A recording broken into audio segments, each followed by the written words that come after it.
Assalamualaikum warahmatullahi wabarakatuh. Alhamdulillahi ala ihsani wa syukru lahu ala taufiqihi wa amtinani wa asyhadu an la ilaha illallah wahdahu la syarika lahu ta'ziman li sya'ni wa asyhadu anna Muhammadan abduhu wa rasuluhu da'ila ridwani. Allahumma salli alaihi wa ala alihi wa ashabi wa ikhwani. Hadirin dan hadirat yang dirahmati oleh Allah Subhanahu wa taala, tidak terasa sebentar lagi kita akan menyambut bulan mulia, bulan Ramadan. Sekarang sudah 20 Sya'ban, berarti sekitar 10 hari lagi kita akan bertemu dengan bulan suci yang memberikan kita banyak sekali janji-janji, mengingat kita adalah hamba-hamba Allah yang penuh dengan dosa dan penuh dengan kesalahan. Sungguhnya bulan Ramadan menjanjikan ampunan yang luar biasa, menjanjikan surga, sebagaimana yang telah dijelaskan oleh Nabi sallallahu alaihi wasallam dalam banyak hadisnya. Nabi sallallahu alaihi wasallam bersabda, "Idza jaa Ramadan futihat abwabul jannah wa ghulliqat abwabun nar, sufidat syayatin." Jika telah datang bulan Ramadan, maka dibukalah pintu-pintu surga. Dibukanya pintu-pintu surga pertanda bahwasanya rahmat Allah turun, kasih sayang Allah turun, dan mudah untuk masuk surga karena pintu-pintu sudah dibuka. Kemudian pintu-pintu neraka ditutup serta setan-setan dibelenggu. Dalam sebagian riwayat mararatus syayatin, gembong-gembong setan dibelenggu yang menunjukkan mereka tidak leluasa untuk menggoda. Kemudian juga dalam hadis kata Nabi sallallahu alaihi wasallam, wa yunadi munadin, ada yang menyeru, ya baghiyal khairi aqbil wa ya baghiyasy syarri aqsir, wahai pencari kebaikan semangatlah, wahai pencari keburukan berhentilah. Dan kita mendapatkan seruan tersebut dalam hati kita tatkala di bulan Ramadan. Betapa semangat kita untuk beribadah dan betapa takutnya kita bermaksiat di bulan suci tersebut. Bulan tersebut kata Nabi SAW, atakum Ramadan syahrun mubarak. Telah datang kepada kalian bulan Ramadan, bulan yang penuh berkah. Tatkala Nabi menamakannya bulan yang penuh berkah, artinya pahala di situ dilipat gandakan. Beribadah di bulan Ramadan tidak sama dengan beribadah di bulan-bulan yang lainnya. Oleh karenanya Ibnu Abbas mengatakan, kana Nabi sallallahu alaihi wasallam ajwadan nas, adalah Rasulullah SAW orang yang paling dermawan. Wa kana ajwad ma yakun fi Ramadan, dan Rasulullah SAW lebih dermawan lagi tatkala di bulan Ramadan. Ini tolong jemaah maju rapat. Tolong rapat.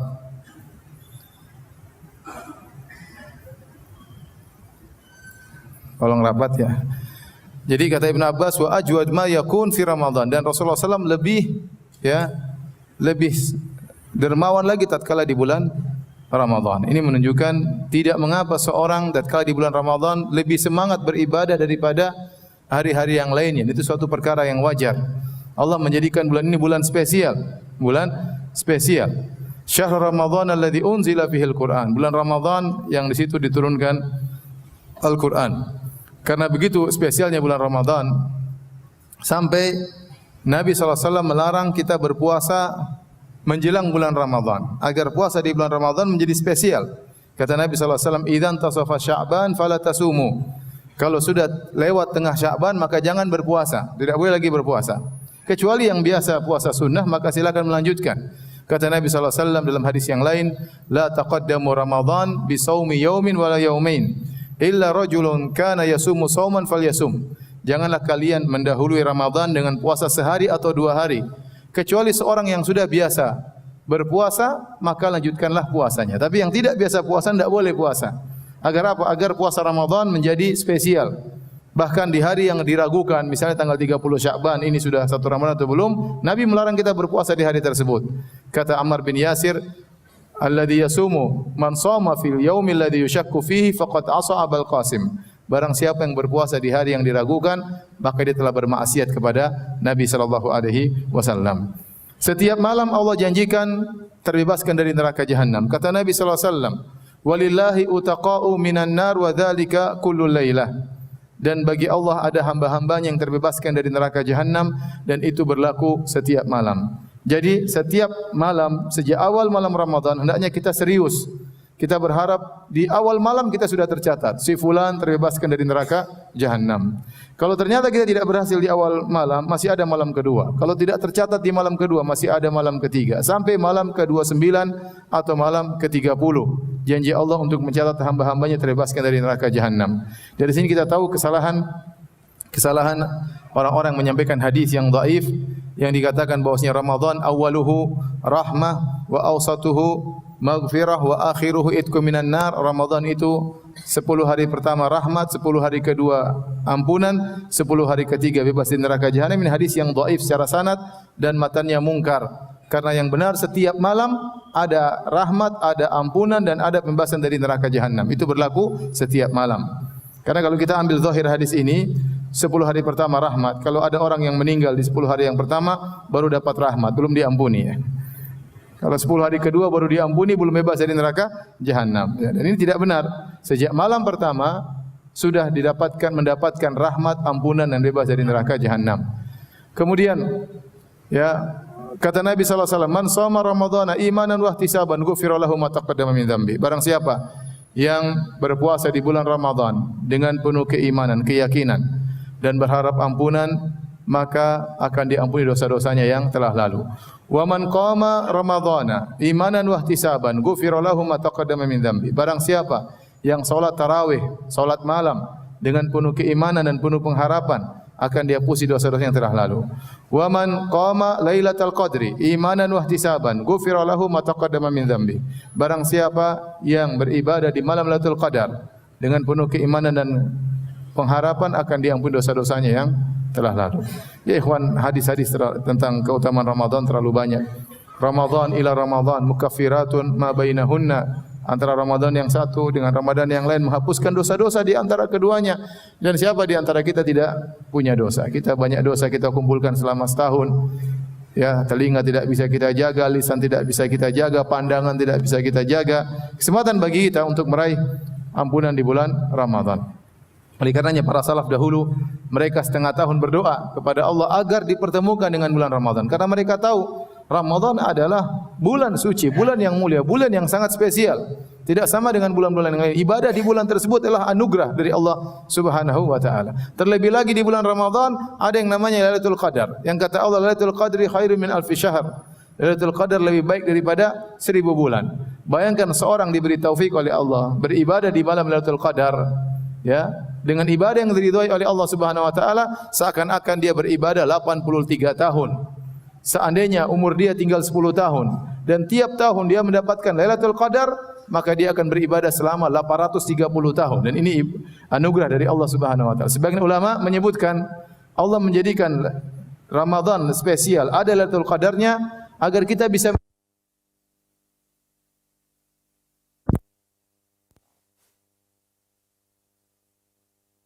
sehingga kalau kita bersaing secara amal ibadah, kita kalah dengan mereka. Maka Allah beri anugerah Lailatul Qadar. Barang siapa diberi taufik oleh Allah beribadah di malam tersebut yang mendatangkan keridhaan Allah, maka dia seakan-akan beribadah 83 tahun. Oleh karenanya ini kesempatan bagi kita, ikhwan dan akhwat, agar kita serius bisa beribadah di bulan Ramadan. Karenanya barang siapa yang bertemu dengan bulan Ramadan, ternyata dia tidak diampuni, maka ini hamba yang celaka. Kata Nabi SAW, syaqiya abdun adraka Ramadan fansalakha falam yukfar lahu. Sungguh celaka seorang hamba yang bertemu dengan bulan Ramadan, kemudian bulan Ramadan lewat dan dia tidak diampuni. Ini hamba yang celaka. Kenapa setiap malam Allah kasih kesempatan, namun sampai lewat 29 hari, 30 hari dia tidak diampuni? Ini hamba yang parah. Ini hamba yang parah. Maka didoakan kecelakaan oleh Jibril dan diaminkan oleh Nabi sallallahu alaihi wasallam, syaqiya abdun adraka Ramadan fansalakha falam yukfar lahu. Celaka seorang hamba bertemu dengan bulan Ramadan dan Ramadan berlalu dan dia tidak diampuni. Hadirin dan hadirat yang rahmati Allah Subhanahu wa taala, karenanya pada malam hari ini kita akan mempelajari fikih singkat bagaimana beribadah di bulan Ramadan. Taib, yang pertama yang kita bahas adalah kita menunggu satu Ramadan, ya. Dan untuk mengetahui satu Ramadan, maka ada dua metode yang diikuti oleh masyarakat. Yang pertama metode melihat hilal, ru'yatul hilal. yang kedua metode hisab. Adapun metode melihat hilal inilah metode 4 mazhab, bahkan sebagian ulama mengatakan ijma ulama, ya, tidak ada yang menyelisihi bahwasanya menentukan satu Ramadan harus dengan melihat hilal. Adapun hisab itu hanyalah membantu namun tidak menentukan.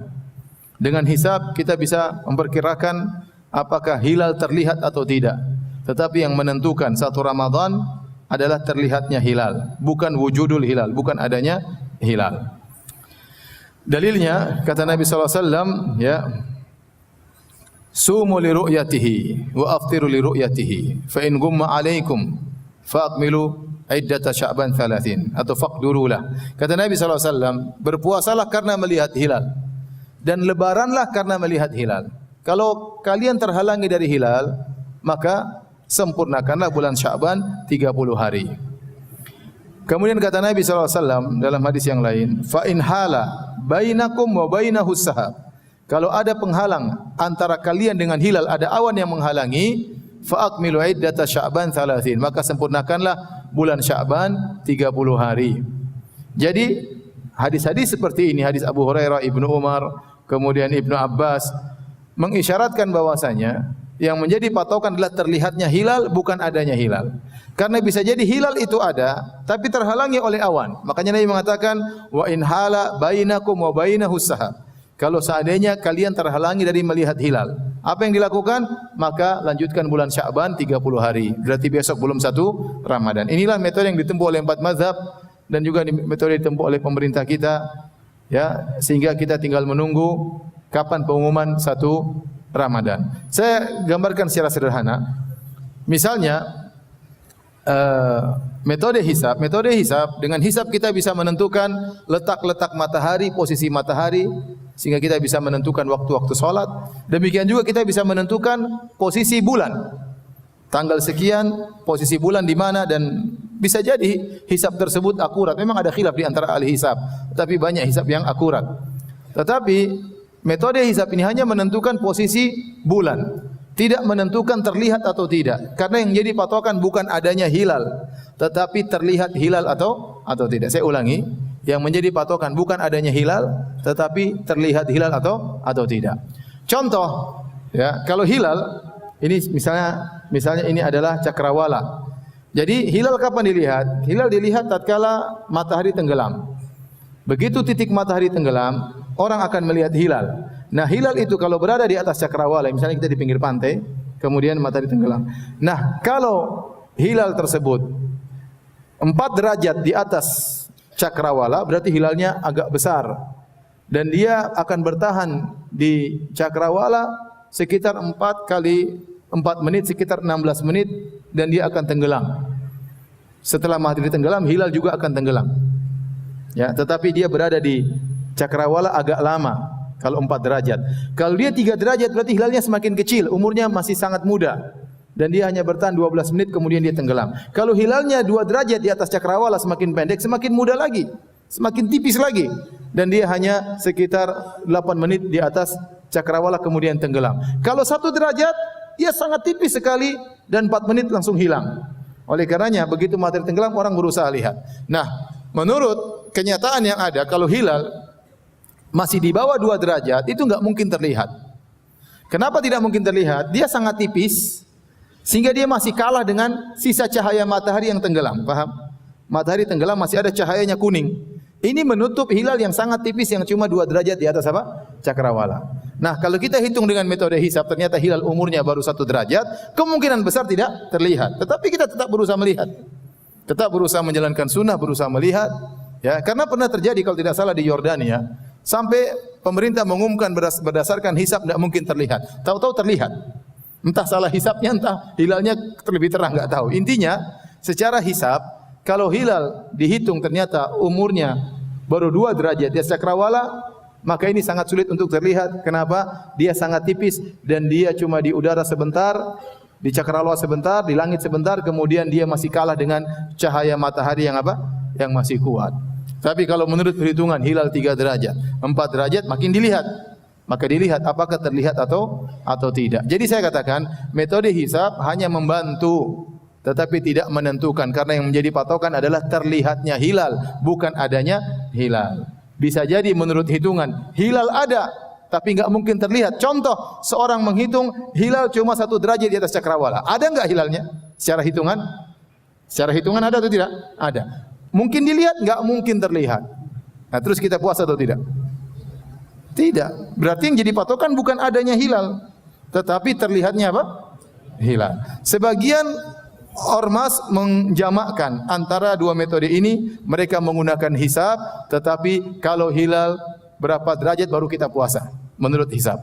Tapi yang benar bahwasanya metode yang benar adalah metode 4 mazhab, adalah melihat hilal. Kalau hilal terlihat kita puasa besok, kalau hilal tidak terlihat maka kita tidak puasa. Dan kita punya kaidah al yakin la yazulu bisyak. Kita sekarang masih di bulan Sya'ban dengan penuh keyakinan, dan kita tidak berpindah kepada bulan Ramadan kecuali ada keyakinan bahwasanya sudah masuk bulan Ramadan. Bagaimana? Dengan 2 keyakinan. Terlihat hilal berarti besok Ramadan, atau menyempurnakan Sya'ban 30 hari berarti besok Ramadan. Karena bulan tidak lebih dari 30 hari bulan Hijriah. Paham sampai di sini? Intinya tinggal tunggu pengumuman nanti ya. Pengumumannya tanggal 5 ya, 5 Mei ya, insyaallah 25 Sya'ban. Maka malamnya kita tinggal tunggu pengumuman apakah besok 1 Ramadan atau tidak. Jika tiba pengumuman ternyata besok 1 Ramadan, apa yang kita lakukan? Maka tentunya kita salat tarawih, kemudian kita persiapan untuk sahur dan untuk berniat puasa. Niat puasa harus dilakukan sejak malam hari.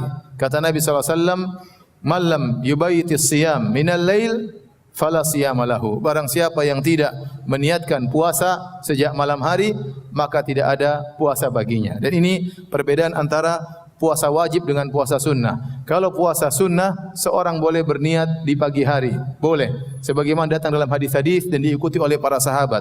Ya, Nabi SAW dalam beberapa hadis bertanya kepada istrinya, "Hal indakum ta'am di pagi hari? Apakah ada sarapan wahai istriku?" Kata istrinya, "Tidak ada." Kata Nabi, "Idzan fa ana shaim." Kalau gitu saya puasa. Nabi tanya lagi kepada istrinya, "Hal indakum ta'am? Apakah ada makanan?" Kata istrinya, "Tidak ada." Kata Nabi, "Idzan fa ana shaim." Kalau gitu saya puasa. Al-Imam Al-Bukhari menyebutkan dalam sahihnya sekitar ada 6 sahabat mengikuti cara Nabi. Kalau mereka bertanya kepada istri mereka, "Ada sarapan atau tidak?" Istrinya mengatakan tidak ada. Kata para sahabat, "Idzan fa ana shaim." Kalau gitu saya puasa ya. Sungguh bahagia para istri kalau punya suami seperti ini ya. Mami ada makanan? Tidak ada. Kalau gitu papi puasa ya. Besok lagi, "Mami ada makanan sarapan enggak?" "Papi mau kerja." "Enggak ada papi." Kalau gitu papi puasa. Besoknya lagi, "Mami ada makanan enggak?" "Enggak ada." "Mami ngapain aja?" "Papi sudah puasa 2 hari Mami." Sampai kapan papi puasa terus? Jadi ini dalil bahwasanya seorang puasa sunnah dia boleh berniat di siang hari. Dia boleh berniat dengan syarat sejak pagi dia belum makan dan belum minum. Seandainya dia berniat jam 9, bedanya kalau dia berniat jam 9, maka argo pahalanya baru berjalan jam 9. Karena Nabi bersabda, "Innamal a'malu binniyat." Amalan tergantung niat. Kalau dia baru berniat jam 10 pagi, argo pahalanya baru jalan jam 10 pagi. Ini puasa sunnah. Kalau puasa wajib harus dari malam. Karena Nabi berkata, barang siapa yang tidak memasang niatnya sejak malam, tidak ada puasa baginya. Nah, kita di malam hari kita berniat ya. Apakah harus mengucapkan lafal tertentu? Jawabannya tidak harus.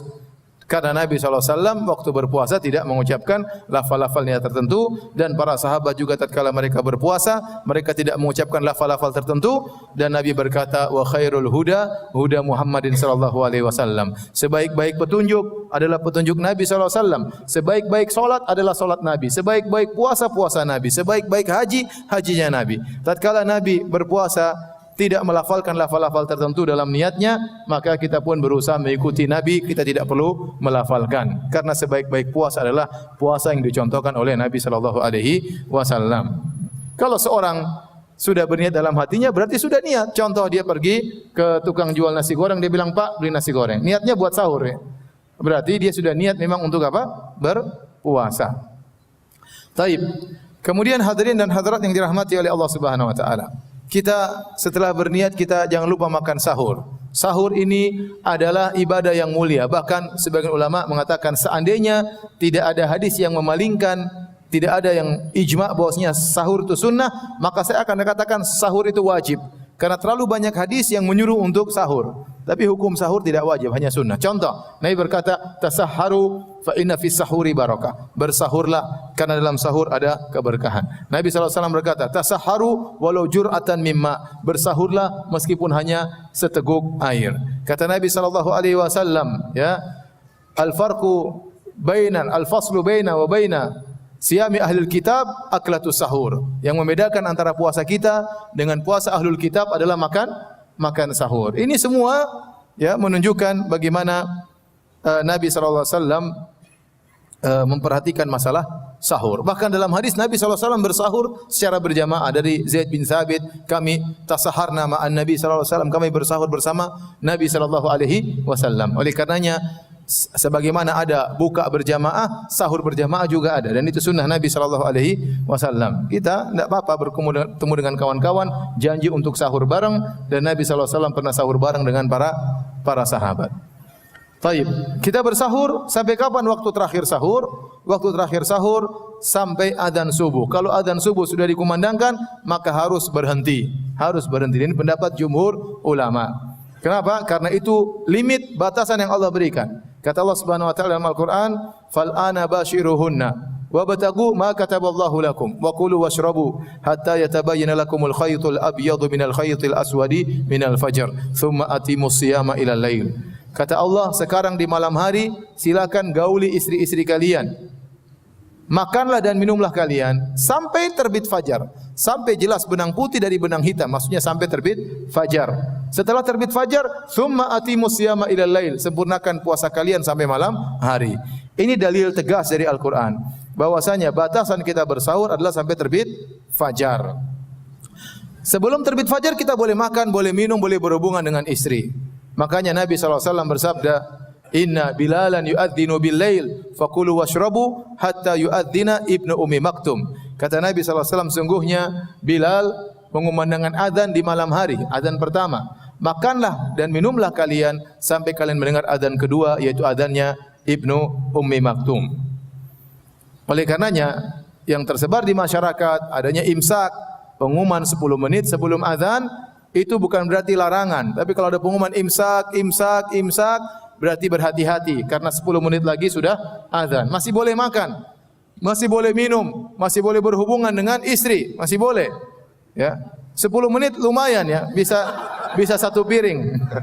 Bisa 2 piring. 10 menit cukup lama. Kalau ente bangun terlambat 10 menit lumayan bisa makan dan minum ya. Waktu yang efektif 10 menit. Jadi selama belum azan masih boleh makan dan minum, masih boleh berhubungan dengan istri. Tetapi kalau sudah azan harus berhenti. Harus berhenti. Taib, sebagian ulama membolehkan jika seorang dikumandangkan azan dia boleh minum.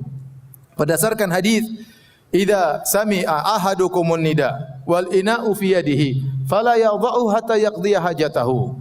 Jika salah seorang dari kalian mendengar azan sementara gelas berada di tangannya, maka jangan dia letakkan sampai dia minum. Ini diambil zahir hadis oleh sebagian ulama bahwasanya rukhsah keringanan dari Nabi kalau kita sedang bersahur, tiba-tiba kita dengar azan, maka kita segera akhiri dengan minum air putih. Namun jumhur ulama 4 mazhab mentakwil hadis ini. Kata mereka hadis ini zahirnya bertentangan dengan zahir ayat. Ayat mengatakan kalau sudah terbit fajar berhenti atau tidak?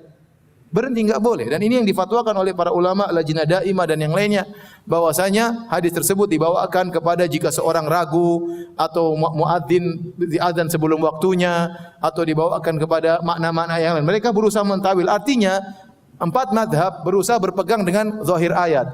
Kalau sudah azan tidak boleh makan dan minum. Dan saya lebih condong pada pendapat 4 mazhab. Ya, karena zahir ayat jelas, makanlah dan minumlah sampai terbit apa? Fajar. Berarti kalau sudah dikumandangkan azan berhenti. Kalau antum mengambil rukhsah pendapat sebagian ulama, ya cukup minum, jangan lebih daripada itu. Jangan sudah azan santai banget ya. Mami tolong keluarkan sambelnya, kerupuknya mami ya. Ya. Sambelnya kerupuk makan santai. Papi sudah azan, papi uzur santai. Enggak boleh kalau sudah azan selesai. Jangan macam-macam, jangan main-main, jangan sampai puasa Anda tidak bernilai di sisi Allah Subhanahu wa taala. Saya pernah diceritakan di sebagian tempat, sebagian pondok ada ustaz sama murid-muridnya, mereka mungkin salat malam bareng, kemudian mereka sahur bareng. Sudah dikumandangkan azan di sekeliling masjid, akhirnya muridnya mau mengumandangkan azan, kata ustaznya, sebentar, saya lagi makan. Jangan dulu azan. Subhanallah, enggak boleh ente ngatur azan ya. Kenyang dulu baru azan. Enggak, kalau sudah waktunya azan harus apa? Harus azan, harus berhenti. Barang siapa terlambat bangun, ya sudah dia bersabar, itu ujian baginya. Jangan dia nekat, sudah azan kemudian dia minum, sebagian ulama berkata batal. Sebagian ulama berkata itu batal ya. Sebagian ulama mengatakan rukhsah, yang penting minum saja, habis itu selesai. Habis itu selesai. Lebih hati-hati kita berhenti sebelum dikumandangkan apa? Azan ya. Taib. Sahur, dari kalimat sahur itu maknanya adalah waktu di akhir malam. Waktu di akhir malam.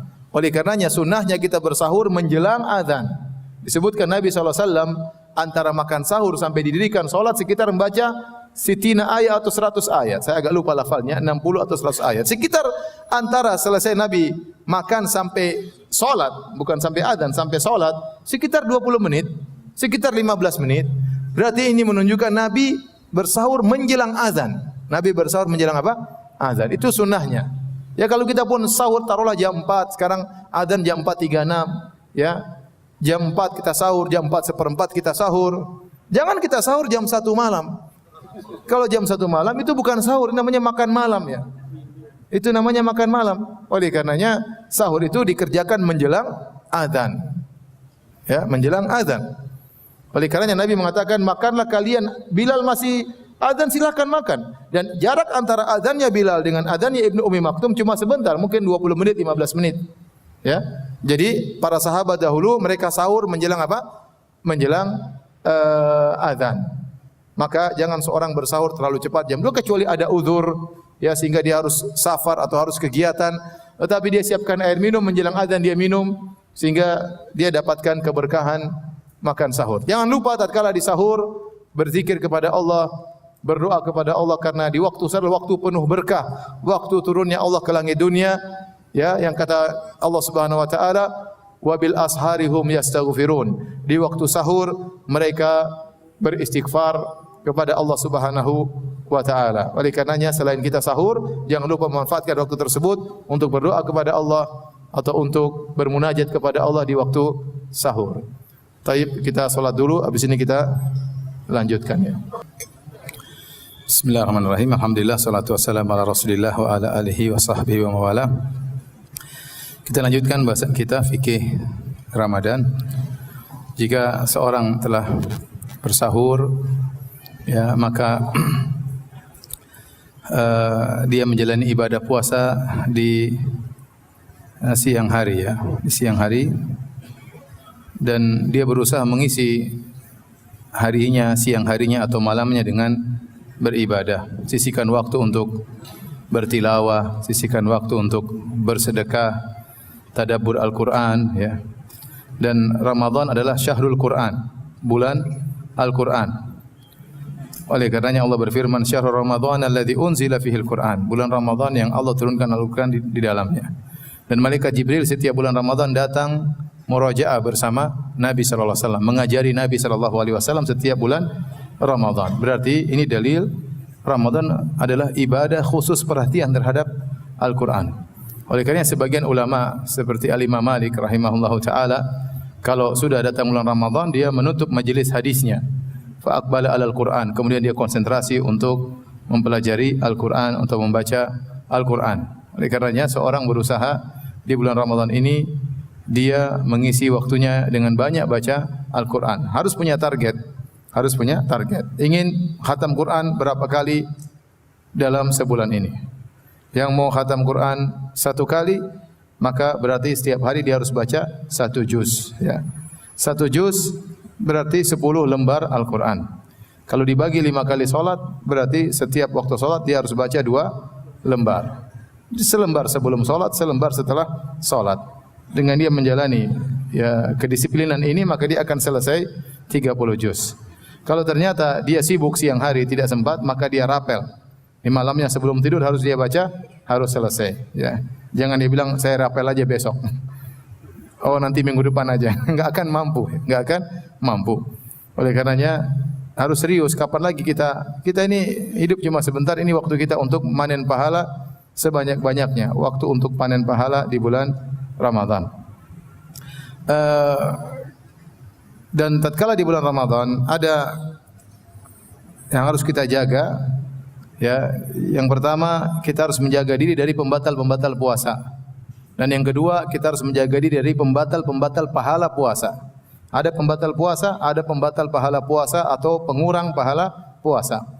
Adapun pembatal puasa yang menjadikan puasa kita batal, para ulama sepakat ada 3 perkara, yaitu makan, minum dan jima. Makan, minum dan jima, ya. Makan, ma'ruf, kita makan sesuatu, masukkan lewat mulut, maka kita makan, batalah puasa kita. Minum, kita minum sesuatu, maka batalah puasa kita. Ya. Adapun jima, ini perlu antum ketahui apa makna jima. Jima yaitu iltiqa al-khitanain. Kata Nabi SAW, idza iltaqa al-khitanani faqad wajaba al-ghuslu wa illam yunzil. Jika bertemu 2 tempat sunat, maka telah wajib mandi junub meskipun tidak ejakulasi, meskipun tidak keluar air mani. Jadi para ulama mendefinisikan namanya jima, yaitu jika kepala zakar masuk dalam kemaluan wanita. Jika seluruh kepala zakar, bukan seluruh zakar, kepalanya saja yang jadi perhatian, namanya hasyafa dalam bahasa Arab. Kalau ternyata, karena disitulah yang dilakukan sunat pada kulit yang menutupi kepala zakar. Kalau kepala zakar masuk dalam kemaluan wanita seluruhnya, maka terjadi jima. Kalau belum masuk seluruhnya, maka belum terjadi jima. Maka seorang berhati-hati, ya, kalau dia kemudian bersyahwat, kemudian dia menggoda istrinya, kemudian dia tidak bisa menahan syahwatnya, akhirnya dia melakukan jima, maka jika kepala zakarnya sudah masuk di kemaluan istrinya, meskipun tidak terjadi ejakulasi, dia sudah batal dan dia harus bayar kafarah. Dia harus bayar kafarah. Ya. Sebaliknya kalau ternyata dia menggauli istrinya tidak sampai kepala zakarnya masuk ke dalam kemaluan istrinya, entah dengan melakukan hubungan yang lain, kemudian akhirnya dia ejakulasi tanpa memasukkan kepala zakarnya ke dalam kemaluan istrinya, maka puasanya batal tapi tidak bayar kafarah. Karena bayar kafarah kalau terjadi apa? Terjadi jima. Yang jomblo angkat tangan coba. Hah? Enggak, mereka lebih konsentrasi biasanya. Jadi ini harus kita ketahui hukum berkaitan dengan masalah ini, ya. Jadi yang paling berbahaya kalau seorang melakukan jima dengan sengaja kepada istrinya. Sebagaimana seorang sahabat ada yang melakukan jima di siang hari, maka dia lapor kepada Nabi, dia berkata, "Ya Rasulullah, halaktu, wahai Rasulullah, saya telah binasa." Kata Rasulullah SAW, "Wa ma ahlakak? Apa yang buat kau binasa?" Kata dia, "Waqa'tu fi imra'ati fi nahari Ramadan." Aku menggauli istriku di siang hari bulan Ramadan. Maka Nabi SAW bertanya, "Fa hal tastati'u an tu'tika raqabah?" Nabi sebutkan kafarahnya. Apakah kau mampu untuk membebaskan, memerdekakan seorang budak? Kata dia, la astati', aku tidak mampu. Dia tidak punya duit. Dia seorang yang miskin. Maka Nabi beranjak kepada kafarah yang berikutnya. Kalau tidak mampu yang pertama, yang kedua. Fahal tastati'u an tasuma syahraini mutatabi'ain. Apakah kau mampu untuk berpuasa 2 bulan berturut-turut? Kata dia, saya tidak mampu. Ini 1 bulan saja dia gagal. Apalagi 2 bulan berturut-turut. Maksudnya apa? Dia harus berpuasa 2 bulan berturut-turut. Kalau ada bolong di tengah-tengah tanpa uzur, harus ulang lagi dari awal. Berat atau tidak? Bayangkan kalau dia bolong di hari ke-55 tanpa ada uzur, maka dia harus ulang lagi dari awal. Berat. Maka dia bilang, saya tidak mampu. Ya. Saya selalu ingat kalau bilang syahraini mutatabi'ain, saya punya guru di Madinah pernah mengatakan, saya ketemu orang Indonesia namanya syahraini mutatabi'ain. 2 bulan berturut-turut. Enggak tahu kenapa dinamakan anaknya 2 bulan berturut-turut. Baik, kita lanjutkan. Kemudian dia bilang, saya tidak mampu. Kata Nabi SAW, "Fahal tastati'u an tut'ima sittina miskinan?" Apa kau mampu memberi makan 60 fakir miskin? Itu 60 bungkus bagi kepala 60 orang. Selesai.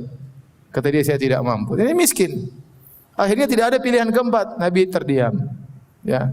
Maka para ulama mengatakan, bagaimana kalau orang tidak mampu? Ya sudah, gugur kewajiban. Tiba-tiba ada orang memberikan hadiah kepada Nabi 2 keranjang korma. Cukup untuk 60 orang. Maka Nabi berikan korma tersebut kepada laki ini. Kata Nabi, bayar kafarahmu, berikan kepada fakir miskin. Kata dia, "A'ala man afqara minna ya Rasulullah?" Apakah saya harus berikan kepada orang yang lebih fakir, lebih miskin daripada kami? Wallahi ya ma baina labataiha, tidak ada ahlu baitin afqaru minna. Demi Allah tidak ada di kota Madinah yang lebih miskin daripada kami. Kami yang paling miskin. Kata Nabi, kalau gitu fa'atim ahlak, kalau gitu berikan kepada keluargamu. Akhirnya orang ini datang dalam kondisi ketakutan, pulang dalam kondisi senang. Kenapa? Pulang bawa korma. Lebih antum jangan coba-coba ya. Jadi para hadirin dan hadirat yang dirahmati Allah Subhanahu wa taala, Nabi tertawa melihat orang tersebut, tapi intinya orang sengaja melakukan jima dengan istrinya dosa besar. Makanya dia berkata, halaktu, saya binasa. Dan Nabi benarkan. Dalam sebagian riwayat, ihtaraktu, saya terbakar wahai Rasulullah. Terbakar dengan dosa sengaja menjima istri. Seorang jangan mengatakan, gampang. Cuma 60 bungkus, berapa sih? Satu bungkus 10.000 kali 60 berapa?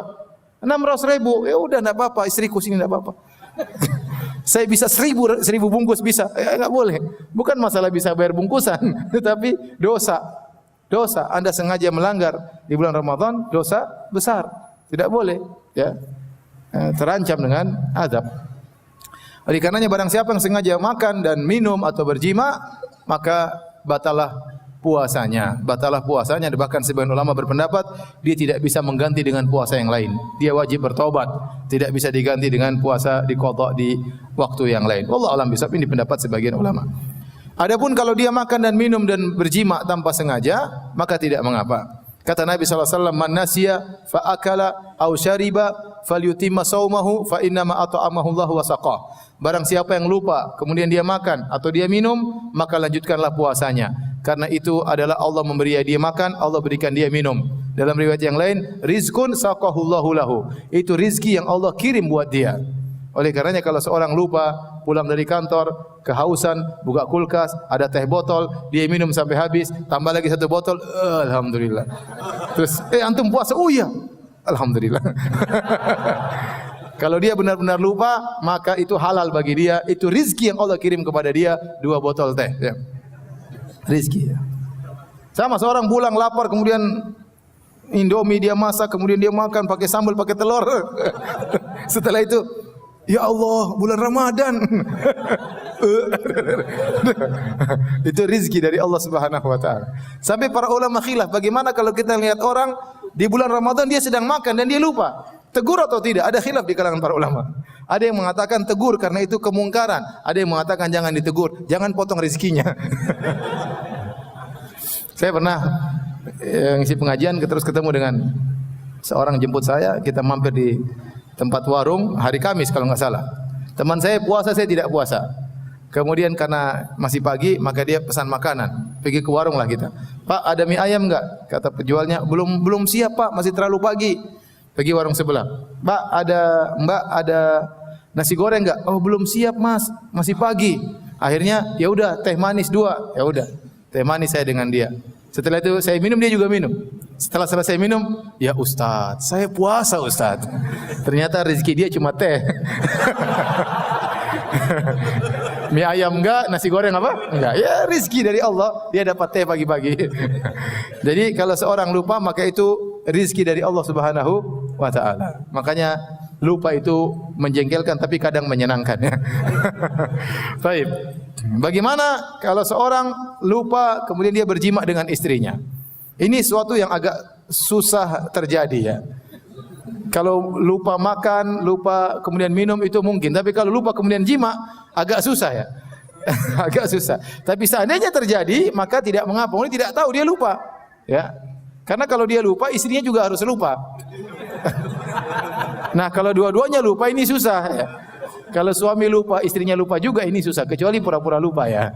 Baik. Intinya kalau dia lupa maka tidak ada hukumnya, tidak jadi masalah. Saya juga pernah lupa, ada bibi saya waktu itu masak, kemudian ini manis enggak ya? Saya rasa, coba. Kenapa? Puasa. Oh iya lupa. Ya sudah terlanjur, enggak apa-apa. Namanya lupa mau diapain? Ya. Itu rezeki. Baik. Ini pembatal-pembatal puasa. Barang siapa yang melakukannya maka puasanya batal. Puasanya batal. Ada yang lebih penting daripada ini, yaitu pembatal-pembatal pahala puasa atau pengurang-pengurang pahala puasa. Antum harus sadar waktu antum berpuasa, sejak subuh argo pahala antum berjalan. Oleh karena sampai ada istilah tidurnya orang berpuasa juga berpahala. Itu bukan hadis Nabi sallallahu alaihi wasallam, tetapi benar karena selama dia dalam kondisi puasa, bukan kita disuruh tidur, enggak. Tapi seandainya dia letih, dia tidur, argo pahala tetap jalan. Kenapa? Dia dalam kondisi apa? Berpuasa. Jadi sejak subuh dia sudah berpuasa, argo pahala jalan sampai maghrib. Makanya Nabi menyuruh kita menjaga kondisi ini. Kata Nabi sallallahu alaihi wasallam, "As-saumu junnatun." Sungguhnya puasa itu adalah perisai. Fa idza kana yaumu siyami ahadikum. Kalau salah seorang kalian sedang berpuasa, fala yarfus. Jangan dia berkata-kata kotor, berkata-kata keji. Wala yajhal, jangan melakukan kegiatan-kegiatan yang tidak benar. Wala yaskhab, jangan teriak-teriak. Nabi larang karena kita sedang dalam kondisi apa? Puasa. Dan ini mirip seperti seorang tatkala sedang ihram, maka dia harus jaga kondisinya karena argo pahala sedang jalan. Sama seperti orang berpuasa. Sejak dia azan subuh sampai azan maghrib, argo pahala jalan karena dia sedang berpuasa. Kata Nabi, jangan berkata-kata kotor, jangan teriak-teriak. Tidak boleh, berarti kita tidak boleh teriak-teriak sana teriak sini. Ya, tidak boleh. Bahkan kata Nabi, wa in sabbahu ahadun au qatalahu falyaqul inni imru'un shaim. Kalau ada orang mencaci maki dia, jangan balas. Kalau ada orang mengajak dia berantem, jangan apa? Balas. Katakanlah saya sedang berpuasa. Agar orang itu jangan cari gara. Ya akhi, saya sedang berpuasa. Ya. Antum jangan manas-manasin saya. Ya. Saya sedang apa? Puasa. Jangan balas, jangan kita terpancing. Jangan bilang, saya lagi puasa. Nanti pada maghrib kalau mau, pada maghrib. Di lapangan, saya tunggu kau sana. Sekarang jangan dulu. Enggak, jangan gitu. Gitu jangan diladeni. Karena kalau kita terpancing mengurangi pahala kita. Makanya hati-hati antum kalau di media sosial terpancing kemudian emosi maki, bahaya. Itu ya sudah puasa dulu, puasa medsos ya. Kalau bisa jangan sampai pahala antum berkurang. Ya, kita harus menjaga diri kita. Makanya kata Jabir bin Abdullah, ya, beliau berkata, fa idza sumta, kalau kau berpuasa, falyasum sam'uka wa basaruka wa lisanuka minal kadzib wal maharim. Kalau engkau sedang berpuasa, maka hendaknya lisanmu, hendaknya matamu juga berpuasa, hendaknya telingamu juga berpuasa, dan hendaknya lisanmu juga berpuasa. Jangan berdusta dan jangan kau melakukan perkataan-perkataan, mengeluarkan perkataan-perkataan yang haram. Wada anka adzal jar, jangan kau ganggu tetanggamu.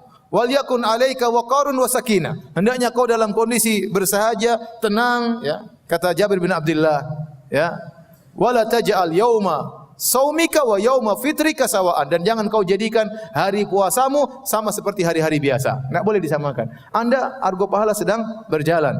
Maka jaga hari-hari puasa kita dengan menjaga akhlak, menjaga pandangan, menjaga pendengaran. Ya.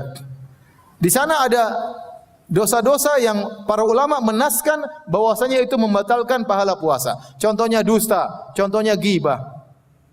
Kata Nabi sallallahu alaihi wasallam, rubba shaimin laisa lahu min siyami ilal ju' wal atash. Betapa banyak orang yang berpuasa, dia tidak mendapatkan dari pahala puasanya kecuali lapar dan dahaga. Wa rubba qaimin laisa lahu min qiyamihi illa sahar wa ta'ab. Betapa banyak orang yang salat malam, salat tarawih, dia tidak mendapatkan dari salat malamnya kecuali hanya begadang dan keletihan. Ini sabda Nabi sallallahu alaihi wasallam. Dalam Sahih Al-Bukhari kata Nabi sallallahu alaihi wasallam, "Man lam yada' al-qaula az-zur wal jahla wal amala bihi, falaysa lillahi hajatun fi ayyada ta'amahu wa syarabahu." Barang siapa yang tidak bisa meninggalkan perkataan dusta tatkala sedang berpuasa, Allah tidak butuh dengan lapar dan dahaganya. Ini kata para ulama, siapa yang dusta, batal puasanya, batal pahalanya. Puasanya sah tapi pahalanya enggak ada.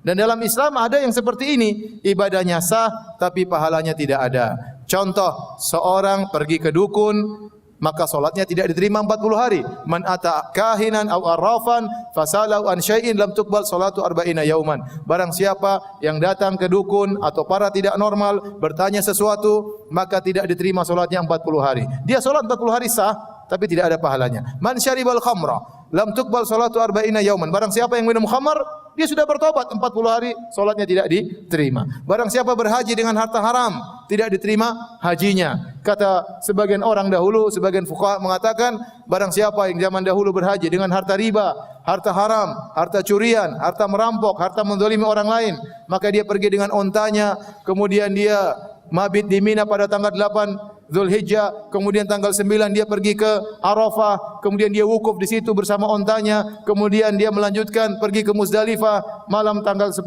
kemudian selanjutnya, maka yang haji adalah ontanya bukan dia. Kenapa? Karena dia berhaji dengan harta yang haram. Dia berhaji dengan harta yang haram. Oleh karenanya bisa jadi seorang berpuasa tidak ada pahalanya. Meskipun sah, kita tidak bilang kamu harus ganti puasamu, tidak ada qadha, tapi pahalanya tidak ada. Di antaranya kalau dia berdusta. Hati-hati antum sekarang di zaman fitnah, zaman medsos, jangan berdusta dan jangan ikut menyebarkan berita dusta. Jangan ikut menyebarkan berita dusta. Saya pernah ngisi suatu pengajian di suatu stasiun televisi, ya, di titik-titik TV, pokoknya adalah. Saya ngisi di mereka pegawai, bukan di live, bukan, tapi pegawai-pegawainya. Dan saya sampai pada hadis ini, saya bilang orang yang berdusta pahala puasanya enggak ada. Maka salah seorang pegawai bertanya di hadapan mereka rame-rame, "Ustaz, kami di bulan Ramadan disuruh bikin berita dusta oleh direksi." Bayangkan. Kami disuruh bikin berita dusta oleh direksi. Yang tidak diterima pahala puasanya direksi atau kami juga. Saya bilang semuanya. Gimana direksi yang suruh ente kerjain? Tidak boleh. Ente tahu berita dusta, ente jangan sebarin. Sudah saya sampaikan hadis bagaimana Nabi melihat seorang disiksa di alam barzakh sampai hari kiamat. Tentang seorang kadzab yang bibirnya dirobek, mulutnya dirobek sampai hari kiamat. Ditanya, Nabi bertanya, siapa ini? Kata Jibril, kadzabun yakdzibu bikadzbah fatuhmalu anhu hatta tablughal afaq. Seorang yang berdusta dengan satu dusta, maka di-share dari dia sampai menyampai penjuru dunia, maka disiksa sampai hari kiamat. Sekarang antum kalau mau dusta gampang, ente bikin berita dusta, enter, sudah tersebar kemana-mana, puasa ente tidak ada pahalanya sama sekali. Di antara dosa yang dinaskan oleh para ulama membatalkan pahala puasa adalah ghibah. Ini hati-hati. Ini masa-masa ghibah ya. Zaman-zaman ghibah sekarang ini. Oleh karena kita hati-hati, jangan kita spekulasi dengan pahala puasa kita. Sudah enggak usah ghibah. Kalau Anda ternyata dalam grup ada grup ghibah, Anda left. Anda bilang, para bapak-bapak yang terhormat, saya mau left. Sampai ketemu habis Ramadan. Udah, ente daripada ente datang masuk dalam majelis ghibah, ente tidak bisa menegur, ente di situ ikut melihat ghibah, ente tidak bisa mengingkari, penting ente keluar. Dan ini terutama ibu-ibu, ibu karena bahaya, ghibah paling banyak di ibu-ibu. Ngerumpi paling banyak di ibu. Kalau bapak-bapak biasanya tidak ya. Biasanya kalau bahasanya tentang poligami, bukan tentang ghibah. Ibu-ibu, ya ini bahaya. Masalah ghibah ini hati-hati. Karena ini bisa membatalkan pahala puasa. Adapun Ibnu Hazm Al-Andalusi dalam kitabnya Al-Muhalla, dia berkata, siapa bermaksiat puasanya batal, bukan cuma pahalanya, puasanya batal. Harus diqadha. Ini pendapat Ibnu Hazm. Tapi pendapat tidak kuat. Yang benar puasanya tetap sah, tetapi pahalanya yang apa? Yang batal. Oleh karenanya tadi kita ingat nasihat dari Jabir bin Abdullah, "Idza sumta," kalau kau berpuasa, falyasum sam'uka wa basaruka. Hendaknya pendengaranmu puasa, matamu juga puasa. Dan ikhwan, kita sekarang di zaman yang penuh dengan fitnah, ya. Antum selama di bulan Ramadan jaga pandangan. Kalau bisa tidak usah nonton macam-macam, enggak usah nonton. Kalau bisa enggak usah nonton berita, enggak usah nonton. Karena ente nonton berita, yang bawa berita cewek. Cewek cantik, pakaiannya seksi. Dia tidak tahu bulan Ramadan. Dia tidak peduli ya. Ya. Apalagi saya pernah menonton zaman dulu ada seorang artis ditanya, "Mbak, kenapa berpenampilan gini-gini?" Kata dia, "Saya niatnya menyenangkan orang." Repot. Bulan Ramadan tidak pakai jilbab menyenangkan para penontonnya ya. Ini membuat pahala orang-orang kena roaming seluruhnya. Ya, berkurang. Kalau kita melakukan maksiat, pahala kita berkurang. Makanya ada teman saya pernah cerita, "Ustaz, saya pernah umrah, habis umrah travel bawa ke Mesir, kemudian kita nonton tarian perut di Mesir." Saya bilang, ente pahala umrah, ente kena roaming. Harusnya kalau ente mau nonton dulu tali perut, baru ente bertobat kepada Allah. Kalau memang ente harus bermaksiat. Tapi kalau ente habis umrah kemudian sudah berbagai macam pahala, terus ente nonton tali perut, kena roaming. Nah kita demikian kalau kita puasa, kita lihat yang macam-macam, kena roaming. Nabi dulu bersabda, "Iyyakum wal julusa fit turuqat." Hati-hatilah kalian, jangan duduk di pinggir jalan. Jangan, kenapa? Karena banyak yang kita lihat. Banyak yang kita komentari, lihat orang gemuk banget, ghibah. Lihat orang kurus banget, ghibah. Coba bayangkan. Lihat cewek melotot. Lihat ini norak, kita susah enggak komentar. Makanya jangan duduk di pinggir jalan. Sehingga sebagian sahabat mengatakan, "Ya Rasulullah, kami harus duduk di pinggir jalan. Kata Nabi SAW, kalau kalian harus duduk di pinggir jalan, fa'atu tariqa haqqahu, maka tunaikanlah hak jalan. Apa hak jalan ya Rasulullah? Kata Rasulullah SAW, ghaddul basar, tundukkan pandangan. Tundukkan pandangan. Jaga pendengaran, jaga lisan, jangan komentar macam-macam. Hati-hati, kita di zaman fitnah, zaman mencela, zaman mencaci, zaman hoaks, zaman berita, tidak tahu kita akan validitasnya, kebenarannya kita enggak tahu. Antum baca berita, antum tahu yang menyebarkan ini siapa, yang buat siapa, sikoh atau tidak, ente enggak pernah tahu. Ini orang salat atau tidak yang bikin berita ini. Ya. Oleh karenanya seorang hati di bulan Ramadan mending jangan macam-macam deh. Kita belum tentu bisa bertemu Ramadan dan belum tentu bisa bertemu Ramadan berikutnya. Oleh karena jaga lisan, jaga pandangan, jaga pendengaran. Kalau bisa grup-grup left dululah. Ya, grup-grup kalau bisa ditinggalkan agar kita bisa konsentrasi beribadah di bulan Ramadan. Taib hadirin dan hadirat yang rahmatillah subhanahu wa ta'ala. Maka kita berpuasa sampai maghrib. Kalau sudah tiba maghrib, maka boleh untuk berbuka. Kapan maghrib? Tatkala matahari terbenam. Matahari terbenam. Kalau matahari terbenam, maka saatnya seorang berbuka. Kata Nabi SAW, "Idza aqbala al-lailu min hahuna, wa adbara an-naharu min hahuna, wa wajabatis syams, wa gharabatis syams, faqad aftara as-shaim." Kalau malam sudah datang, kalau siang sudah pergi, matahari sudah tenggelam, maka sudah saatnya berbuka. Dan di antara sunnah adalah menyegerakan berbuka, tidak menunda-nunda. Seperti orang-orang Syiah, mereka tidak berbuka kecuali sampai nampak bintang-bintang. Ya, kita tidak sama dengan orang Syiah. Kita berbuka matahari tenggelam, kita berbuka. Oleh karenanya suatu hari Nabi SAW sedang bersafar bersama sebagian sahabat. Kemudian matahari tenggelam, maka Nabi berkata, "Ya Bilal, inzil fajdah lana." Wahai Bilal, turun siapkan buka puasa. Kata sebagian sahabat, "Ya Rasulullah, inna alaika naharon." Masih siang. Kata Rasulullah SAW, "Buka puasa." Kata sebagian, karena masih terang, matahari baru tenggelam, masih kelihatan terang. Tapi Nabi tahu matahari sudah tenggelam. Sebagian sahabat mengatakan, "Lau amsayta, ya Rasulullah, kalau ditunggu sebentar ya Rasulullah." Sampai sebagian sahabat mengatakan, matahari sudah tidak kelihatan. Tapi kalau kami naik di atas onta, mungkin masih kelihatan. Saking cepatnya Nabi suruh berbuka. Begitu tenggelam Nabi suruh berbuka. Ini dalil bahwasanya di antara sunnah adalah ma'ajjalul fitr wa akharus sahur. Kata Nabi SAW, la yazalun nas bi khair ma'ajjalul fitr wa akharu sahur. Sementara manusia dalam kebaikan jika mereka menyegerakan berbuka dan mengakhirkan sahur. Dan ini sunnah yang tersebar di masyarakat Indonesia. Ada istilahnya ta'jil. Habisnya apa? Ta'jil. Ta'jil itu dari bahasa Arab artinya menyegerakan, untuk menyegerakan. Ta'jilan, tapi harus pakai ain. Ta'jil, jangan pakai hamzah. Ta'jil. Kalau ta'jil bahasa Arab artinya mengakhirkan. Beda antara hamzah dengan ain. Kalau ain ta'jil artinya apa? Menyegerakan berbuka. Kalau ta'jil pakai hamzah artinya mengakhirkan. Tapi enggak apa, maksud antum ya ta'jil ya.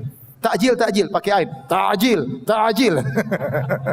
Itu sunnah Nabi, bersegera untuk apa? Berbuka. Jangan tunda-tunda. Begitu Allahu Akbar langsung apa? Berbuka.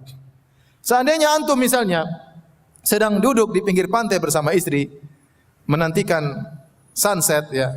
Kemudian antum duduk mengintai matahari, tahu-tahu matahari tenggelam. Tenggelam langsung antum buka, jangan lama-lama. Mami, sudah tenggelam, buka. Jangan bilang, jangan dulu papi, siapa tahu mataharinya naik lagi. Enggak akan naik lagi. Kalau naik lagi berarti hari kiamat. Udah tenggelam enggak bakalan naik lagi. Meskipun orang-orang belum ada yang azan, Anda di mata Anda sudah matahari tenggelam sudah berbuka. Oleh karena saya tanya sama antum. Kalau antum ada bangunan 100 lantai, mana yang lebih dahulu berbuka? Lantai 100 atau lantai 1? Hah? Basement dong, tidak kelihatan mataharinya. Coba saya sama antum, mana yang duluan buka? Lantai 1 atau lantai 100? Lantai? Yang lantai 1 angkat tangan coba. Yang lantai 100 angkat tangan. Ragu-ragu. Yang benar yang di luar buka lantai 1. Kenapa? Yang di lantai 100 matahari masih kelihatan ya. Matahari masih kelihatan ya. Karena kalau lihat gini kelihatan. Oleh karenanya kasus saya pernah mengalami waktu saya naik pesawat, kemudian pilot mengatakan sudah waktu berbuka untuk Jakarta dan sekitarnya, saya mau mendarat. Saya buka jendela, matahari masih kelihatan. Ternyata dia berbicara tentang waktu di darat. Orang sebagian berbuka padahal matahari masih apa? Kelihatan. Jadi hati-hati, ada yang pilot hati-hati. Jangan kasih pengumuman apa? Salah-salah ya. Taib. Apa sunnahnya kita berbuka? Segera berbuka, kemudian kita makan rutop. Kata Nabi rutop, kalau enggak ada rutop korma. Kalau enggak ada korma, apa namanya? Air putih. Itu sunnah. Sebagian orang mengatakan, Ustaz, rutop, korma sunnah. Tahu goreng wajib Ustaz. Bagi orang Indonesia. Ya, jangan dulu tahu goreng belakangan, yang penting sunnahnya dulu kita kerjakan. Kita bilang bismillah, kemudian kita minum, kita baca dhahabat dhama'u wabtallatil uruqu wa thabatal ajru insyaallah. Artinya telah hilang dahaga, telah basah kerongkongan dan telah tetap pahala insyaallah taala. Kalau ada yang baca doa dengan baca yang lainnya, Allahumma laka sumtu wa bika amantu wa ala rizqi aftartu, maka yang diperbolehkan. Tidak ada hadis yang sahih tentang doa ini, tapi diamalkan oleh sebagian salaf, sebagaimana dijelaskan oleh Ibnu Taimiyah rahimahullahu taala. Selain kita boleh berdoa dengan doa apa saja, tetapi kalau kita mau yang sunnah, dhahabadz dhama'u wabtallatil uruqu wa thabatal ajru insyaallah. Hati-hati jangan berbuka dengan kemaksiatan. Sebagian orang begitu Allahu Akbar langsung rokok. Dhahabadz dhama'u wabtallatil uruqu. Telah hilang dahaga, telah terbakar kerongkongan. Jangan, udah. Ente bulan Ramadan berhenti dari merokok. Usahakan jangan apa? Merokok. Ya. Sabar. Ya. Insya Allah 1 bulan lewat sudah tidak merokok lagi.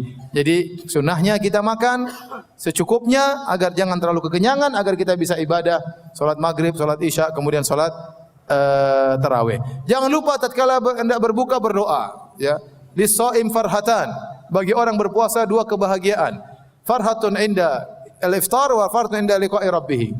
Kebahagiaan tatkala berbuka, kebahagiaan tatkala bertemu dengan Rabbnya. Datang sebagian hadis bahwasanya doa orang yang berpuasa tidak ditolak. Dalam sebagian riwayat tatkala dia berbuka, ya. Intinya secara umum orang berpuasa berdoa kapan saja diperbolehkan. Terutama tatkala dia di puncak-puncak lapar, di puncak-puncak dahaga. Oleh di antara pemandangan yang sangat indah yang selalu saya lihat waktu di Madinah adalah tatkala hendak berbuka. Orang-orang mengadakan tangan, orang-orang menangis menjelang berbuka. Ya, di Masjid Nabawi. Mereka berdoa minta kepada Allah luar biasa. Ini yang kurang hidup di tanah air, ya. Ya, sebagian orang tatkala mulai berbuka dia mengamankan, tahu isi diamankan. Ini diamankan. Sudah ente sudah amankan berdoa, amankan sebelumnya. Jangan masih mengintai terus. Udah ente amankan dulu, tinggal berdoa sudah. Insya Allah nggak ada yang ngambil. Yang ngambil itu kurang ajar betul. Insya Allah nggak ada yang ngambil. Ente amankan, ente berdoa kepada Allah Subhanahu Wa Taala. Siapa tahu di detik-detik itu doa antum dikabulkan. Di detik-detik itu pak dosa-dosa antum diampuni oleh Allah Subhanahu Wa Taala. Setelah itu kemudian tarawih. Kita bicara tentang hukum tarawih. Tarawih, tahajud, salat malam semuanya namanya qiyamul lail. Qiyamul lail. Hanya saja tarawih itu dikerjakan salat berjamaah di bulan Ramadan, spesial di bulan Ramadan. Karena pada bulan-bulan yang lain salat malam tidak dikerjakan berjamaah kecuali terkadang tidak mengapa. Tapi yang rutinitas sebulan penuh hanya di bulan Ramadan. Istilah tarawih itu muncul belakangan. Tidak ada istilah tersebut di zaman Nabi sallallahu alaihi wasallam. Yang ada cuma qiyamul lail atau tahajud. Tarawih diambil dari tirwaha, jamak dari tirwaha artinya istirahat. Karena dahulu para salaf kalau mereka salat 2 rakaat lama, kemudian mereka istirahat. Kemudian mereka salat lagi 2 rakaat lama, kemudian mereka istirahat. Istirahat ini dalam bahasa Arab namanya tarawih. Kumpulan dari istirahat-istirahat, menunjukkan bagaimana berjuangnya mereka salat malam. Kalau kita kan enggak, dari awal selesai baru terakhir istirahat. Karena salat kita apa? Cepat. Salat kita cepat. Tapi para salaf dulu mereka salat 2 rakaat lama, kemudian mereka istirahat atau mungkin berapa rakaat mereka istirahat. Seperti Al-Imam Malik di zaman beliau di Madinah, orang salat 40 rakaat. Salat tarawih 40 rakaat. Oleh karenanya yang benar dalam salat tarawih tidak ada jumlah rakaat tertentu. Kalau ingin menjalankan sunnah adalah 11 rakaat atau 13 rakaat dengan panjang sebagaimana dikerjakan oleh Nabi sallallahu alaihi wasallam. Tapi kalau lebih daripada itu tidak mengapa. Yang penting disepakati oleh jamaah, kemudian mereka sholat tarawih. Berusaha cari imam yang enak, yang kalau kita keluar dari masjid tersebut kita merasa tambah iman. Jangan kita sholat yang cepat-cepat. Ada orang mengejar jumlah rakaat tapi cepat-cepat jangan. Kita ingin sholat mau 11, mau 20, yang penting kita nyaman. Setelah sholat kita merasa tambah iman. Karena sebagian orang mencari sholat yang paling cepat. Saya ingin sholat di sana. Kenapa? Al-Fatihahnya 1 nafas. Masya Allah. Itu kurang canggih. Saya ingin yang Al-Baqarah 1 nafas. Ada tidak? Jadi maksud saya, jangan cari yang cepat-cepat. Cari yang kita sholat memang menyenangkan. Cari masjid. Karena kita butuh tambah iman. Di bulan Ramadan ini saat yang tepat untuk menambah menambah iman. Barang siapa yang salat sama imam, kata Nabi sallallahu alaihi wasallam, man shalla ma'al imami hatta yansharif kutiba lahu qiyamul lailah. Barang siapa yang salat bersama imam sampai selesai, dicatat baginya salat semalam, pahala salat semalam suntuk. Kalau ternyata dia masih pingin salat lagi setelah tarawih, pingin salat sendiri, dipersilahkan dia salat 2 rakaat tapi jangan witir lagi. Jangan witir lagi karena kata Nabi, la witrani fi lailah, tidak ada 2 witir dalam satu malam. Demikianlah para hadirin hadirat fikih singkat tentang bulan Ramadan. Semoga Allah menyampaikan kita pada bulan Ramadan, Allah balikna Ramadan ya, dan semoga kita bisa beribadah dengan baik di bulan Ramadan. Demikian saja, kalau ada yang bertanya saya persilahkan. Wallahu taala alam bisawab. Istri saya hutang puasa selama 3 bulan karena halangan hamil dan menyusui. Bagaimana yang dianjurkan Rasulullah? Apakah bayar fidyah atau bayar puasa? Ini khilaf yang kuat di kalangan para ulama tentang wanita menyusui atau wanita yang hamil. Apakah dia mengqadha bayar puasa ataukah dia bayar fidyah? Secara analogi, secara kias, bahwasanya penghalang puasa ada 2 model. Ada penghalang puasa yang tidak bisa hilang, ada penghalang puasa yang bisa uzur yang bisa hilang. Uzur yang tidak bisa hilang misalnya tua. Orang sudah tua, maka uzur ini enggak mungkin hilang, enggak mungkin dia muda lagi. Maka dia bayar fidyah karena enggak mungkin disuruh qadha karena uzur tersebut tidak bisa hilang. Demikian juga orang yang sakit, yang sakitnya sangat sulit diharapkan kesembuhannya, kemungkinannya kecil. Maka kita jangan bilang tunggu kamu sembuh lagi. Karena uzur ini susah untuk hilang, maka kita suruh bayar fidyah. Dan ada uzur-uzur yang hilang, contoh sakit, contoh safar. Ini uzur yang tidak seterusnya. Orang safar suatu hari tidak safar, orang sakit suatu hari sembuh, wanita haid suatu hari tidak haid. Nah, uzur-uzur yang bisa hilang ini maka tidak boleh bayar fidyah, tapi harus dengan apa? Mengqadha. Nah, kalau kita tinjau dari sisi menyusui dan hamil, ini termasuk dari uzur yang bisa hilang. Oleh karenanya jumhur ulama berpendapat wanita yang hamil dan menyusui harus mengqadha. Namun yang menjadi masalah, ada sebagian fatwa dari sahabat, dari Anas bin Malik dan Ibnu Abbas ya, atau Ibnu Umar ya, mereka berfatwa bahwasanya wanita hamil dan menyusui cukup mengqadha, cukup membayar apa? Fidyah. Maka saya katakan agar kita keluar dari khilaf, kalau kita bayar dengan mengqadha tidak ada yang mengatakan tidak sah. Tapi kalau kita bayar dengan fidyah masih ada yang mengatakan tidak sah. Oleh karena saya katakan wanita yang tidak puasa karena hamil dan menyusui, kalau dia bisa mengqadha dia mengqadha, tapi kalau dia enggak mampu maka dia bayar apa? Fidyah. Dia bayar fidyah karena itulah fatwa dari Anas bin Malik atau dari 2 orang sahabat, dan kita tidak mengenal ada sahabat yang mengingkari. Wallahu a'lam bishawab.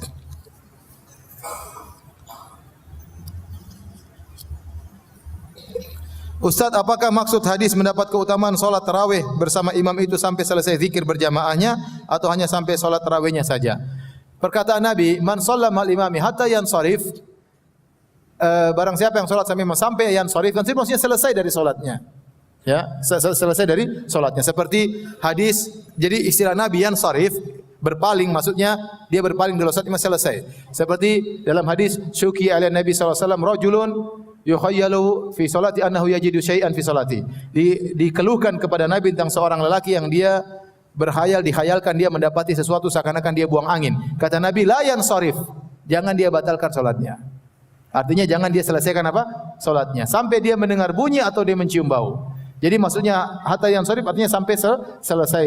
Kalau dia sudah assalamualaikum sudah selesai berarti. Seorang boleh pulang meskipun tidak ikut zikir bareng bersama sang imam. Bagaimana hukumnya salat tarawih berjamaah dengan keluarga daripada di masjid? Dan apakah batas salat tarawih? Apakah tarawih boleh dikerjakan munfarid dan bolehkah ditinggalkan? Salat tarawih hukumnya sunnah, tidak wajib. Nabi SAW selalu salat malam, dan Nabi SAW pernah di masa hidupnya salat tarawih 3 malam. Pada malam keempat sahabat menunggu. Kata Nabi, la yamna'ni al-khuruju ilaikum illa makhafata an tufrada alaikum. Saya tadinya mau keluar jadi imam bersama kalian salat tarawih, tapi saya khawatir diwajibkan atas kalian karena masih zaman syariat. Karena kalau Nabi sudah melanggengkan suatu amalan bisa jadi diwajibkan oleh Allah, sehingga Nabi tidak keluar tarawih lagi, beliau cuma tarawih 3 hari. Namun setelah Nabi meninggal dunia, maka hukum sudah tetap, tarawih tidak wajib. Oleh karenanya Umar bin Khattab radhiyallahu anhu menjalankan tarawih tiap malam, melanjutkan sunnah Nabi SAW, dan tidak perlu khawatir karena tarawih tidak akan wajib. Kalau seorang tidak tarawih enggak ada masalah. Tetapi sayang di bulan Ramadan, Kalau dia tidak tarawih, dia ibadah yang lain. Maka dia baca Quran atau dia sedekah, tapi tidak wajib. Tarawih tidak apa? Tidak wajib. Apakah boleh tarawih di rumah? Tarawih yang paling afdal di masjid bersama imam sampai selesai. Sebagaimana sunnah Nabi, Nabi dulu tarawihnya di Masjid Nabawi. Tapi kalau seorang tidak tarawih di masjid, tidak ada masalah dia sama keluarganya. Dia seperti solat malam. Ya, cuma solat malam asalnya tidak dianjurkan berjamaah kecuali di bulan apa? Ramadan. Contohnya ibu-ibu, kalau ibu-ibu bikin solat tarawih sendiri di rumah boleh-boleh saja, enggak ada masalah. Bahkan mereka solat di rumah lebih afdal daripada solat di masjid, ya. Tidak jadi masalah. Dulu di zaman sebelum Umar mengumpulkan orang-orang, Umar datang ke Masjid Nabawi, Umar dapatin nas mutafarriqin.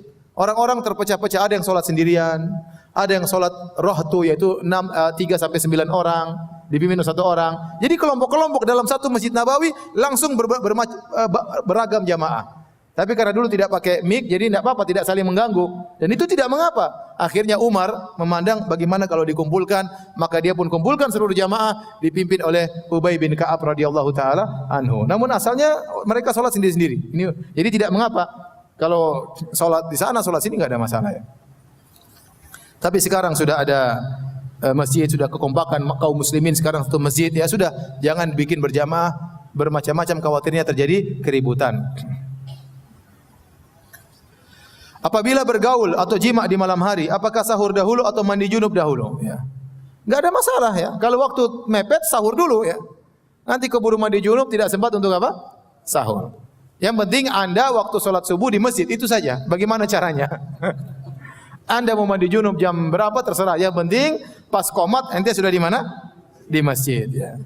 Ya, jadi apa, mau mandi junub dulu, mau sahur dulu, enggak ada masalah. Sahur dalam kondisi junub enggak ada masalah. Nabi SAW pernah mendapati fajar dalam kondisi junub. Ya, Nabi SAW adrakahul junub min ahlihi, adrakahul fajar wa huwa junubun min ahli. Kata sebagian istri Nabi, bahwasanya Nabi SAW mendapati fajar dalam kondisi junub gara-gara berhubungan dengan istrinya. Itu dalil bahwasanya tidak mengapa seorang mendapati fajar dalam kondisi apa? Junub. Yang penting karena bukan syarat puasa tidak junub, enggak. Syarat salat tidak boleh junub. Ustaz, mana lebih utama antara memberi makan untuk sahur atau untuk berbuka? Barang siapa memberi berbuka, dia mendapat pahala berbuka. Sahur tidak ada dalil khusus, tetapi Nabi sahur bareng. Nabi sahur apa? Sahur bareng. Nah, apa insyaallah antum bikin berbuat buka, ngajak orang juga sahur. Bukankah dengan Anda memberi sahur kepada dia, Anda membantu dia untuk berpuasa? Gitu tidak? Insyaallah Anda juga dapat pahala. Anda juga dapat pahala. Ya, ada waktu, ada uang kita sebagian untuk acara berbuka, ada kalau memang apalagi tatkala i'tikaf, orang-orang butuh untuk sahur, kita kasih juga sahur. Tidak ada masalah. Pahala urusan Allah Subhanahu wa taala. Saat Anda berpuasa, ketika adzan maghrib langit masih terang, meskipun mataharinya tidak terlihat. Apakah dalam kondisi seperti ini sebaiknya berbuka atau menunda berbuka? Ya, Anda punya jadwal atau Anda yakin dengan orang yang muadzin, kalau muadzinnya beradzan pada waktu yang ditentukan, meskipun masih kelihatan terang boleh berbuka. Ya. Sebagian tempat misalnya di waktu panas, masih matahari terbenam masih kelihatan apa? Terang. Karena musim panas. Sebagian tempat begitu matahari tenggelam langsung kelihatan gelap. Yang intinya ada jadwal yang tepat. Kalau Anda enggak bisa lihat matahari langsung, Anda harus punya jadwal yang tepat. Kalau ada jadwal yang tepat, sudah Anda yakini, ya sudah. Kapan tiba jadwal tersebut berbuka, enggak ada masalah.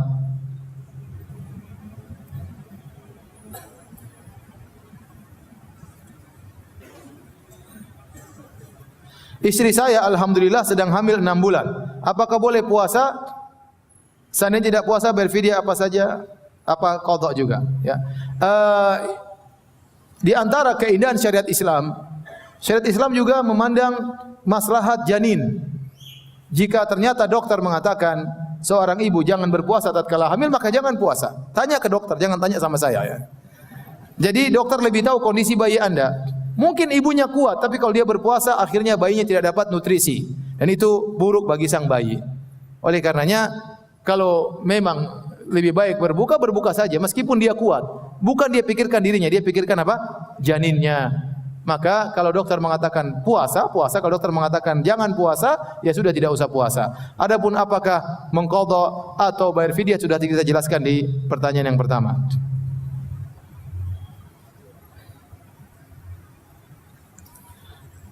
Apakah sahabat Umar menyunahkan salat tarawih 23 rakaat? Datang dalam riwayat Umar menyuruh Ubay bin Ka'ab salat 20 rakaat dengan witir 23. Riwayat ini diperselisihkan oleh para ulama. Sebagian mendhaifkan, sebagian mensahihkan. Apakah riwayat ini dhaif atau sahih? Pendapat yang benar, salat malam tidak ada batasan jumlah rakaatnya. Itu pendapat 4 mazhab dan itulah yang dipraktekkan para salaf, ya. Oleh karenanya sebagian ulama mengkritiki Al-Imam Al-Albani rahimahullahu taala yang mengatakan lebih dari 11 rakaat adalah bid'ah karena beliau tidak punya salaf dalam hal ini.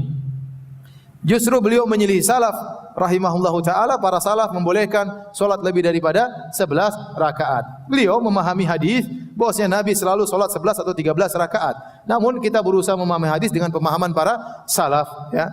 Jadi saya katakan yang benar lebih dari 11 rakaat tidak jadi masalah, ya, dan salat malam tidak ada batasan jumlah rakaat tertentu. Oleh karena diriwayatkan Imam Ahmad rahimahullahu taala, kalau beliau sehat beliau salat sampai 300 rakaat sehari. Tatkala beliau sakit beliau salat 100 rakaat sehari. Kalau kita lagi sehat berapa rakaat, kalau sakit mungkin enggak salat. Malah sudah semuanya salat yang wajib-wajib saja kita kerjakan.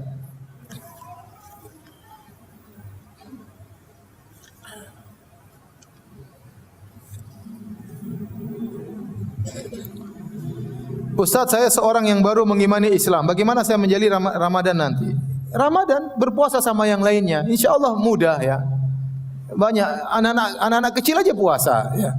Anda mungkin baru masuk Islam, InsyaAllah ada kenikmatan tatkala Anda berpuasa karena Allah Subhanahu wa taala. Dan kita tahu bahwasanya ibadah puasa ini ibadah bukan ibadah yang baru. Makanya Allah mengatakan kutiba alaikumusyamu kama kutiba alal ladzina min qablikum. Diwajibkan kalian berpuasa sebagaimana pernah diwajibkan atas umat-umat terdahulu. Nasrani puasa, Yahudi juga puasa. Ini umat Islam juga berpuasa, bukan ibadah yang baru, ya. Oleh karenanya Anda baru masuk Islam, tidak apa-apa Anda berpuasa, ya insyaallah Anda kuat, ya. Yang penting sahur, ya. Sahur makan yang bergizi, ya. Insyaallah kuat, ya. Karena yang berpuasa sama kita banyak, kita akan termotivasi. Banyak orang yang berpuasa, anak-anak saja bisa kuat puasa apalagi kita. Tapi kalau ternyata setelah menjalani puasa tidak kuat, terasa mau sakit, maka boleh batal. Islam tidak menyuruh kita untuk bunuh diri, ya. Makanya kalau orang sakit, orang bersafar boleh berbuka. Boleh berbuka, tapi seorang coba dulu. Kalau dia tidak mampu maka dia berbuka, tidak ada masalah. Tapi demikian saja kajian kita. Pekan depan libur, ya. Pekan depan libur, nanti di bulan Ramadan tidak tahu. Kalau memang pengajian pada asar, apa ada yang hadir? Jangan-jangan pada kerja. Ya, yang mau hadir pada asar Ramadan angkat tangan coba. Tidak semua kan? Tidak semua. Nanti tunggu pengumuman aja, nak tunggu pengumuman. Demikian saja. Subhanakallah bihamdik, asyhadu alla ilaha illa anta, astaghfiruka wa atubu ilaik. Assalamualaikum warahmatullahi wabarakatuh.